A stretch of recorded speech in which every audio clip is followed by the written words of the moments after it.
Type Podcast. Here we go. Hello, around the block and around the world. This is where we discuss, debate, and deliberate all things diabetes. Sami, what do you feel like doing today? Deliberating or discussing? I feel like we should discuss today. Okay, no debating going on. Representing type 2, my name is Dobie Maxwell. She is representing type 1, the vivacious, effervescent, always in the know, Miss Sami Parker. We're going to test you today, Sami. Okay. Today's episode is brought to you by what? The diabetes app. That is correct. A free social community app that brings together both type 1 and type 2 diabetics, plus their supporters. You can find community, resources, and what else? Sami and me on the diabetes app. Sami, sometimes we go around the block. Today, we're going around the world. Well, technically, we are going around the world, but also a friendly neighbor for me, just on the opposite coast, the East Coast.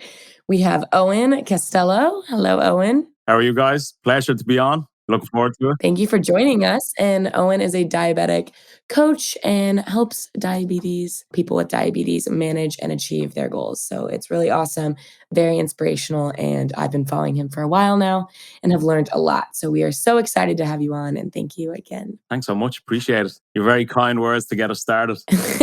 We're laid back. Honestly, truly, people come on, and they say, boy, you're not clinical and boring. And so we want to be humans that have diabetes, not diabetic robot zombies who are totally consumed by all the medical terms. So we're glad you're laid back and cool. If you wouldn't mind sharing your diagnosis story, I think we kind of get to know each other that way. Absolutely. 100%. So I suppose similar to probably everybody else around the world living with type 1 diabetes, my diagnosis came as a massive shock.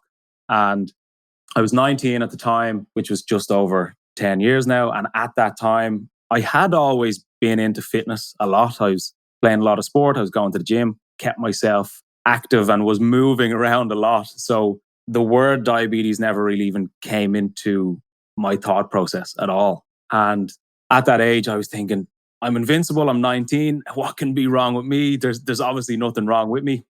But over a very short space of time, I lost about 25 pounds in about a month. I was constantly thirsty. That was probably the worst part. I was by the sink, just down in pint after pint after pint of water. Could not quench my thirst. And it's funny, looking back, all of the signs and symptoms that I was experiencing, I had some reason for them. I justified everything that I experienced because it was around Christmas time. And Christmas time in Ireland, at that age, there's a lot of going out, a lot of socializing, a lot of going to bars, friends' houses, a lot of alcohol that you might drink. A lot of partying it up. Yeah, essentially, yeah. So the tiredness I would put down to, I had a late night. The thirst I would put down to, well, I was drinking last night, so I'm obviously going to be dehydrated. So I always had a reason for a sign or symptom that I was experiencing. And I could kind of tell that my parents in the background were like kind of quietly concerned, but they didn't want to alarm me about anything or worry me too much about anything. And I remember I walked into our sitting room at home, or like our sofa room or television room at home. And my parents were like, I think you should just go down to the local GP to get a checkup. And I was like, don't need to go down. I'm fine. Like I'm fit, I'm healthy, I'm young, I'm active. How could there possibly be anything wrong with me? But basically, I reluctantly went down a couple of days after Christmas Day. Now, I'm not religious at all, but on Christmas Day, we go to mass just because that's what we do. And yeah, I had bumped into a friend who I hadn't seen in a while. I hadn't seen her in maybe 6 months or so. And she came up to me and kind of looked really shocked. And she goes, you look really different. And I said, how do you mean? And she goes, I don't know, you just look different. And I didn't know what she meant. But looking back, it was obviously because I had lost so much weight. I was really gaunt in my face and I'd lost about 25 pounds in the space of a month. So a couple of days after Christmas, I reluctantly went down, got a blood test, and like 2 days later, I got a call from my doctor being like, is this Owen? Yes, it is. Blood test came back. You have type 1 diabetes and you need to go to the hospital right now. And I was like, I'm going to stop you. What was your reaction when you heard that? I almost didn't have one because for two reasons. Number one was I didn't know anything about diabetes. And number two was anything that I thought I knew, I would just associate that with somebody being unhealthy. And I was thinking, how could that be me? And such a naive way to think. So that was kind of my thought process. Like, there has to be something wrong here. But basically rushed into hospital and was put on a drip within like an hour after arriving, just to kind of rehydrate, check my ketones, check my blood sugar. My blood sugar, I think, was like close to 700. Whoa, that's up with the record. Really, You really keep high. track of Yeah, that diagnosis. is. That's really high. Mine was only 535 or something. We're wimps compared to you. Owen. Absolutely not.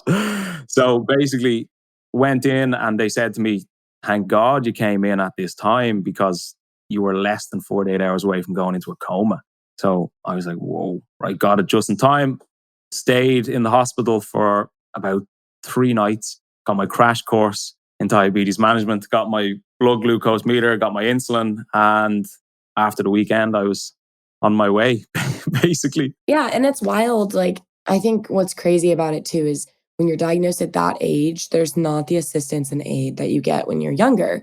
Like for me, I was saying, I think we were diagnosed like what, the same year, Yeah. but obviously I was like 12. So, but even for me, like I mean, I was just about to turn 13 and I was going to Children's Hospital, but they still like gave me so much assistance, even like as a teenager, versus like I think in your early 20s, the lack of assistance there and guidance is pretty unfortunate because it's just because you're older doesn't mean like you magically know stuff about diabetes, you know? So it gets tricky, I think. And it's a bummer that you said that they kind of just like gave you everything, right? And told you what to do and then sent you off. Essentially, yeah. Now, I'm not saying that in a bad way. I'm saying obviously I was Yeah. given what I needed at that time to get the ball rolling with with this new way of living. Yeah. And it's funny that you mentioned that, Sammy, because I always, or any conversation I've had with somebody living with type 1 diabetes about, oh, how do you feel about the age that you were diagnosed? And any age that that person specifically was diagnosed, they're happy with. Whereas because I was diagnosed at 19, I couldn't imagine being diagnosed as a child. And anybody Yeah. who I know who has been diagnosed as a child couldn't imagine being diagnosed at 19. Yeah. And I look at my own experience and I always say to myself, I'm thankful that I was diagnosed at 19 because I wasn't mature. I probably still am as mature as I should be. But at that age, I was old enough to realize the extent of it. I was old enough to realize the severity of it. And I was old enough to take away, thankfully, that sort of stress from my parents because it was kind of in my hands to look after myself each day, which I'm happy about. Oh, and I know we have listeners all over the world. Now, it's different healthcare in Europe as it is in the States. We have listeners all over. You said GP before. That's a general practitioner. Am I taking that correctly?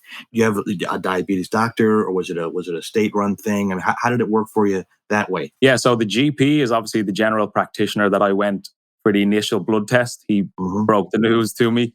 But then the hospital close to me, that's where my diabetic clinic is. So there's like a separate diabetic team, diabetic nurses, and obviously endocrinologists. Gotcha. We have another episode if people want to listen about dating your endo. Did you hit off with your endo at age 19? I'm not saying dating in that way, but it's got to be a relationship. It's got to be someone that has a good, that trusts you, that you trust them. Yeah. How was that? Did you hit it off? So the endocrinologist that I had, he is nice. I wouldn't say I have a relationship with him in terms of constant contact, but I always remember when I was initially diagnosed, one of the diabetic nurses in there was fantastic. It's always the nurse. Always. They were the best too for always. me. I'm like, you're saving my life right now. Sure. Quite literally, you're saving my life. Yeah. But when I went in there, the diabetic nurse that was looking after me, her name was Kate. And my own mother used to be a teacher. And she knew Kate because my mother used to teach her daughter in school. Wow. So that was the kind of Oh. connection. But she was fantastic. Like, she gave me everything that I needed at the time. And looking back, she gave me obviously the physical things that I needed in terms of my insulin and my blood glucose checkers and hypo treatments and stuff like that. But Yeah. she really early on almost confronted the mental aspect of it, which I really appreciated. And obviously at that time, I didn't understand the impact of the condition mentally and emotionally, because anybody living with type 1, as we all know, it's 24 hours a day. There is no break. There's no vacation. It's with you all the time. Totally. I think too, something that's tricky and is like when I'm talking to somebody who just got diagnosed and we're talking about the mental aspect and the emotional aspect of it, it's really hard to explain it because it's like I want to tell them everything I've learned up to this point. But it's so difficult because it's like they have to go through it to themselves in order to really register and take their health like as their own priority. And it's one of those things that no one really can prepare you enough for like how you're going to feel when you get it. Like they could say, oh, I know you're just diagnosed, but you're going to feel XYZ. But you can't, because it's one of those things like you'll never understand until you've gone through it. But I don't know. I feel like now when I talk to somebody who is newly diagnosed, I try to explain to them, like, don't treat it like it's embarrassing or that it's like you have a problem and like everybody else is normal, but you're like a crazy. Like, I'm like, take it as your own, but be like selfish with it and use it to better yourself and also like better the people around you too that are with you. But it's kind of one of those things like the mental aspect, it's something you kind of just have to navigate yourself through it, which Dobie, you've experienced a lot. And he's in such a good spot now. He's in his consistent routines. Night and day. I listen to you type ones talk, and I know that's a hard thing, but we're the majority, silent majority. The type twos who are just plowing through life, blindfolded, going through the jungle, hoping to get the right path. And I learn from listening to you guys, and I hope you know that, because we respect it. Type 1's a whole different animal. Same disease, but it's different. It's all hard, but I think with no matter what anybody's going through, it's you have your own things to deal with, And I would never compare type 1 and type 2 because you'd lose. We're better. Yeah, exactly. Exactly. But it's like it's difficult for me to say, oh well, my condition is worse than yours because I have to do this, and this, but you don't, or whatever it might be. But it's like everybody has their own relationship with whatever it is they're going through. And it could be easier or more difficult for any given person. So, and I think that's even just being like empathetic and sympathetic since being diagnosed, those two words have really stood out to me because it's like, well, this is just a sudden realization that everybody has something that they're dealing with. And now this is just my thing. Oh, 1,000%. I even think like, and actually I'd be curious to hear what your advice would be, but for like a newly diagnosed person, it's different than somebody who's had it for a while. But somebody who's had it for a while, just because they've had it doesn't mean it just dissipates. It's like you then get a whole different set of issues that you're dealing with. I almost sometimes wish I went back to when I was first diagnosed because my strictness or like approach to it was maybe like more eager necessarily than some at times when I just get tired and I'm like, oh, and I'm like, I'm not going to deal with it. I know I'll be fine. But when you first get diagnosed, you're like on and ready to go. You're like, I'm ready to tackle it. Navigating the diabetes world can often be overwhelming, but there's many resources available to help you live life to the fullest with peace of mind, both you and your family. That's why I wear my American Medical ID so that I can safely go out and about and enjoy life to the fullest. American Medical ID, an employee-owned company, specializes in custom-engraved medical ID jewelry in a variety of styles for all ages, activity levels, and interests. With life getting back to normal, a personalized medical ID indicating you have diabetes can help in an emergency if you are unable to communicate with first responders. Everyone is different. You may be insulin dependent, while others may have medication allergies or other medical needs in addition to diabetes. Personalizing a medical ID for you is something all those with diabetes should consider. An American Medical ID can help. At least for me, I got my bracelet with pearls so that it fits with whatever I wear and it keeps me safe at all times. Visit americanmedical-id.com today and get 15% off your order. Use code SAMI, that's SAMI, at checkout. The Diabetes app is an online community platform that was created to help people living with diabetes find support and information in one spot. On the Diabetes app, you can join groups and connect with other people all over the world and find tips that actually make a difference. And now, while you're using the app, you can collect points and earn rewards. Wait, you're confusing me. What do you mean? What I mean is the Diabetes app now gives you points anytime you like, comment, or post. You can collect these points and exchange them for rewards. We're talking promo codes, accessories, and more free gifts. Whoa, I like the sound of that. So you're saying I can earn free rewards just for doing what I already do? That's exactly what I'm saying. Keep using the Diabetes app, connect with others, find tips, and get rewarded for doing so.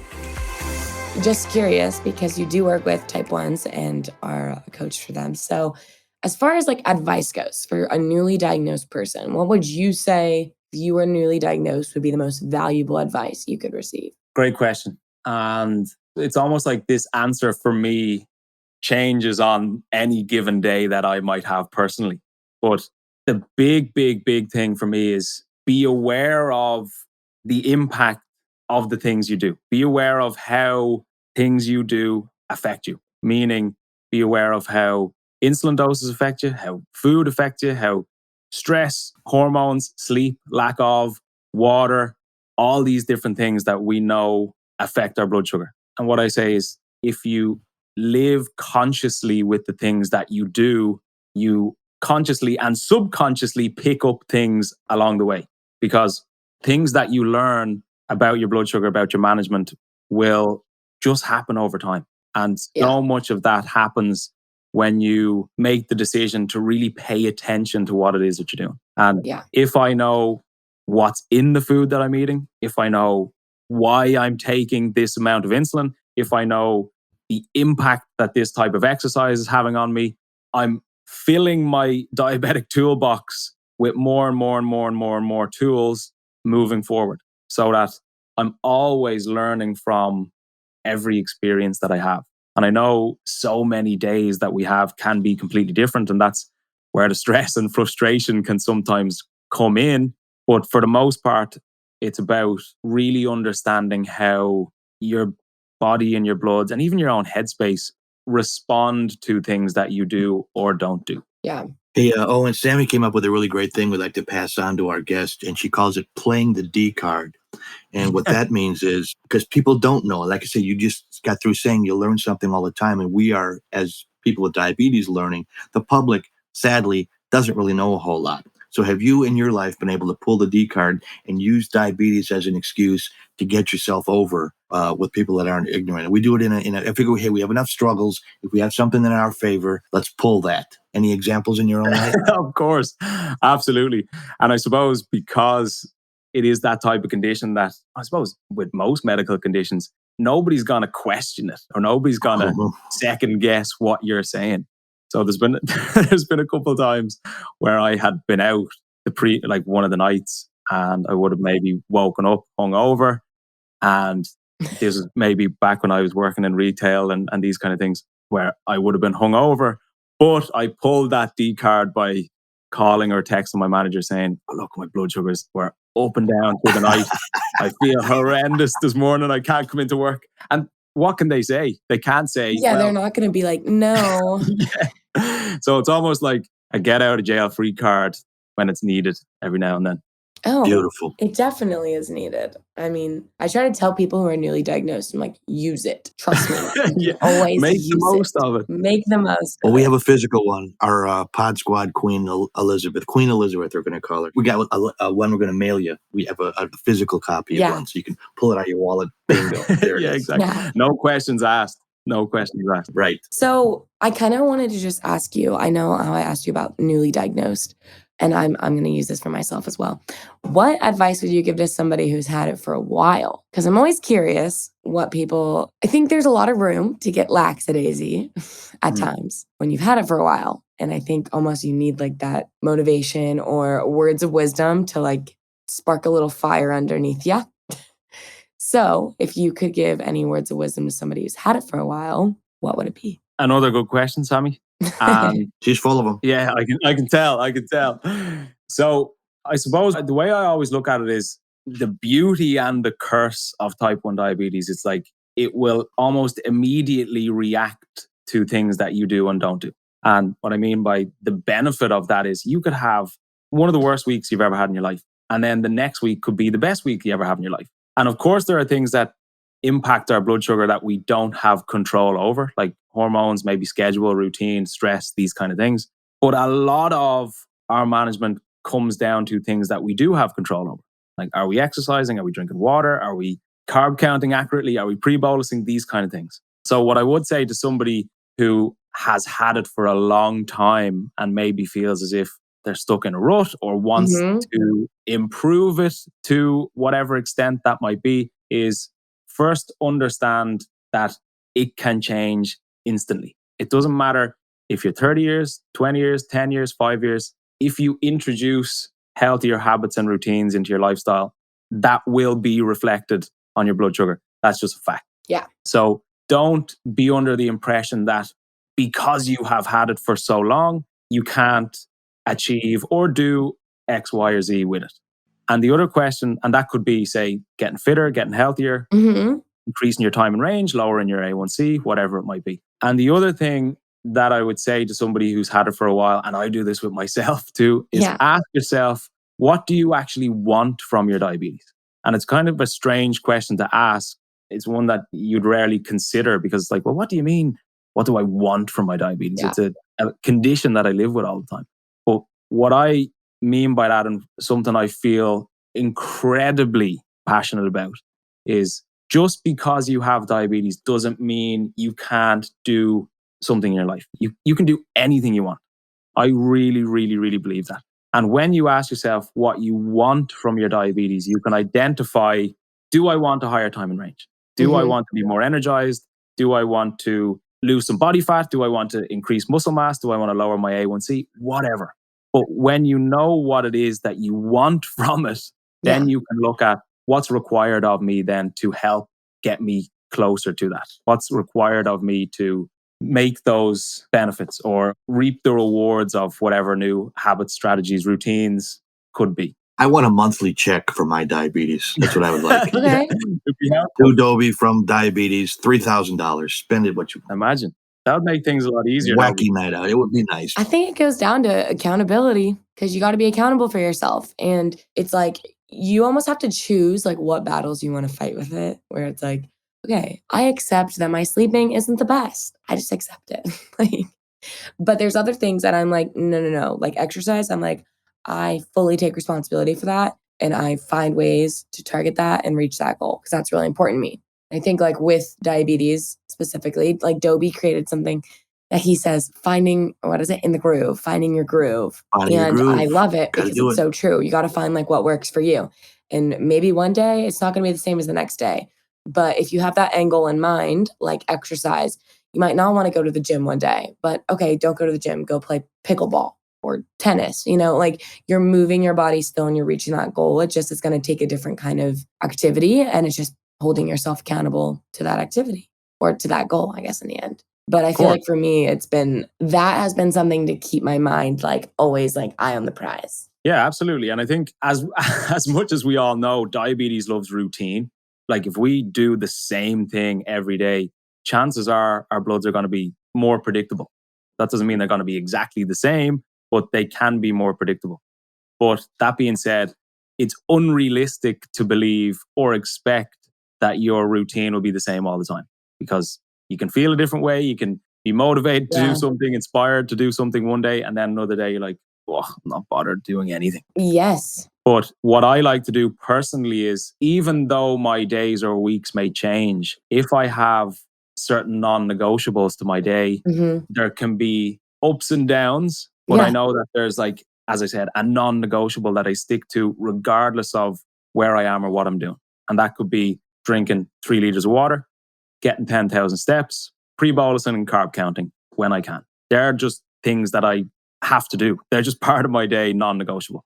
And I know that if I do those things, regardless of what I'm eating, where I'm going, what I'm doing, it helps me just kind of reset and keep me in place to a certain extent. Does that make sense? Yeah. It makes perfect sense. Now, it's part of your day, as you said, and you don't miss it. I got to exercise 10,000 steps. It takes a long time. Now, as we record this, I've been taking 10,000 steps or more 66 days in a row, which in the course of a lifetime is not a lot. I literally feel night and day different than when I started. I sleep better. I eat better. I think clearer, all those kind of things. Now, you guys have been doing it, diagnosed as young as you both were. It's a habit. It's a lifestyle now. You're in shape. You're fit. I mean, it's got to feel great in some ways. I would hope. I commend you from an outsider. 2 months changed my life. You've been at it for years, both of you. And even just the fact that you've noticed that significant difference already, Dobie, that's massive. It's a jump. I want to do that for other listeners. Dobie, tell them about your steps. About my steps? Yeah, how many steps you get every day now? Oh, I'm averaging about 13,000. But when I started, my birthday was in March 14th, and I started 3,000 steps. My tongue is hanging out. I'm ready to clutch my chest. It's going to pop like a zit. I'm dead. And then a week later, 4,000, 6,000. And then JMT had a step challenge. So I worked my way up to 10, and all these people are in their 20s, and they're walking, making me in the dust. And now I haven't missed a day. So I thank them for motivating me. And that's what we want to have guys. And he's lost quite a bit of. Yeah, I dropped 17 pounds in 6 weeks, Unbelievable. 7 weeks. Yeah. I had my leg amputated. No, I'm kidding. 7 weeks. That's amazing. Fair play, Dobie. That's class. Yeah, and I appreciate you guys because I learn, like I said, I learn from type 1s, I learn from everybody. That's why we wanted to create this community so all of us can get together. And if you're listening and you're newly diagnosed and you haven't walked one step, we're not trying to shame you. We're not trying to embarrass you. We're trying to educate you, enlighten you, encourage you. So, Owen, thanks. You're very, very enlightening, very helpful. Can I even just jump in there? There's one more point Sure. I want to just highlight to newly diabetics. Remind yourself, and actually this goes to any diabetic, remind yourself that it's not going to be perfect. No matter how hard you try, your diabetes management is not going to be perfect, and it's never going to be perfect. And anybody who tells you that theirs is perfect is either a liar or they're not diabetic. So acknowledging and accepting the fact that things will never be perfect will help kind of take that stress and frustration and anxiety away. Because look, essentially diabetes management is like my job. I'm obsessed with diabetes management, but I'm far from perfect. And accepting and acknowledging that is a massive, massive part of management. Great way to look at it, though. It's all of our jobs. It is. We've been given this, like didn't have a choice. Here it is. Deal with it or face the consequences, which we don't want to do. Hey, Sami, we're almost out of time. We've got a question in the pod to ask. All right, guys, question of the pod. So, Owen, we ask our listeners question of the pod. And so this one, I think, is what is your advice for newly diagnosed diabetics? Or, sorry, people living with diabetes, since that's always a controversial name. But, okay, guys, so stay tuned for part 2 with Owen. We're going to be discussing a little bit about diabetes burnout and just more all things diabetes related. Thank you, Owen, again for coming on. You can find him on Instagram at, okay, how do you say it? Insuleoin? Insuleoin. There we go. INSULEOIN. So it's supposed to be insulin and my name, Owen. Yes. There you go. I love it. You know how people are. And then you can find us on Instagram, Twitter, and TikTok at JustMyTypePod _ Facebook at JustMyTypePod, and our hashtag JustMyTypePod. But stay tuned and listen to part 2 because Owen is great and we are learning and sharing a lot of valuable information. And I like his Brooklyn, New York accent too. That's kind of cool. So, Yeah. smash I'm the like trying to button. speak slowly. I'm trying to speak No, you're slowly. doing great, buddy. We are the ones. I speak, blah, blah, blah, blah, fast. So like if you want, subscribe if you must. We'd appreciate that. And before we go, we have to put the sugar-free cherry on the healthy Sunday. Sami, hit it, kid. Say la vie, baby. This is the Just My Type podcast.